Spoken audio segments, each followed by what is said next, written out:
There's a whole section of the world that people don't know is here. And they don't realize right here in their backyard, people are without homes. People are in need.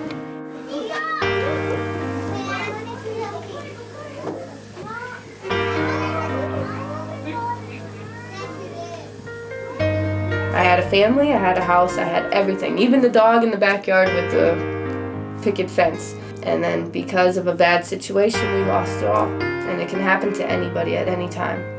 Anybody.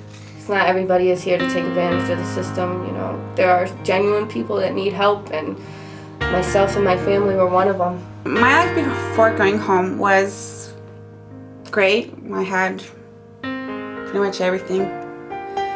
And right now I'm just in a very difficult patch, but other than that, I plan to get out of this and work myself up, dig myself out of the hole that I feel like I'm in. But I am thankful for going home also. They helped me out a lot. Yeah, I have to give them credit. Thank you. Sorry.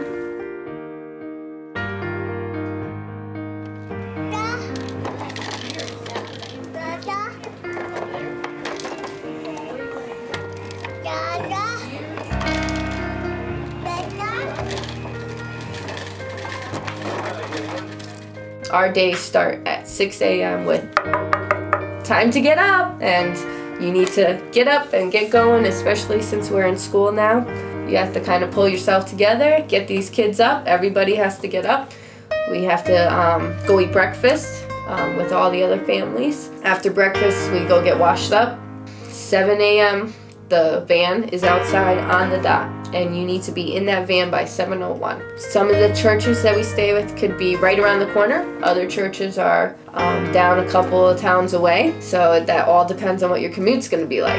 And the van brings us back to Grown Home. I have the baby in the stroller, backpacks on, and let's go. We're off to the bus. Get the kids off to daycare, get myself together, make my morning phone calls. I'll grab the newspaper. I'm still looking for a job even though I'm in school, so I'm trying to research as I'm doing that, because every minute is very valuable. Get on my bus, I go to Front Range, get to school, jump on the computer and start my classes. And I have to watch the time because I gotta get the kids. So I have to make sure I'm out of school, get back on the bus, go get the kids, get back to Growing Home for 5 p.m. That's when our van picks us up to go back to the churches, and the day is just done without you even realizing it. And eat dinner by 6, get homework done, showers, get everything together for the next day, and then before you know it, you're falling down in bed because you're exhausted. Usually we're in bed by 10 p.m. and you close your eyes and it's 6 a.m. already again.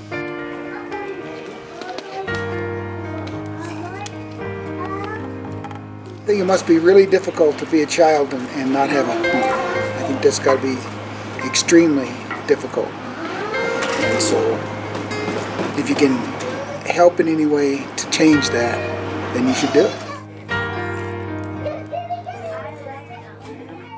I started off in Growing Home in the shelter, and there was an opening in the transitional housing and program, and I needed an apartment, and they decided that I seemed to be a good candidate, and I went through interviews, and they chose me and said I can move in, and it was like the best day of my life.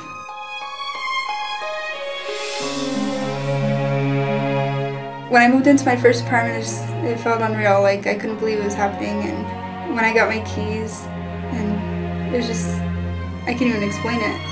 It was the best feeling ever to be able to give that for my daughter and be able to provide for her.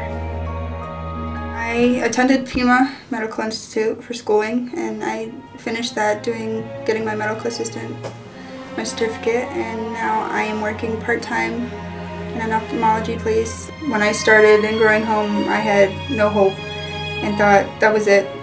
Didn't know what I was going to do, and since I've been with Growing Home, I've had so much strength and hope, and all my dreams are bigger and better, and I'm going for them.